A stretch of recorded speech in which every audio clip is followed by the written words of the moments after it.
nga. Anak, naitingnan niyo po yung nakita ko. Tingnan mo din po.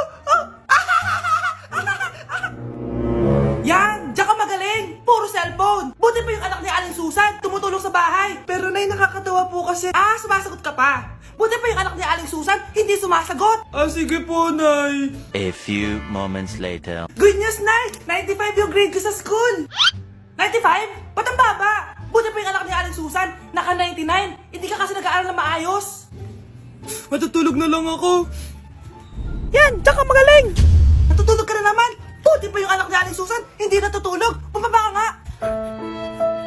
Kakain na lang ako. Yan, kumakain ka na naman! Wala ka lang ginawa kundi kumain! Buti pa yung anak... Tama na!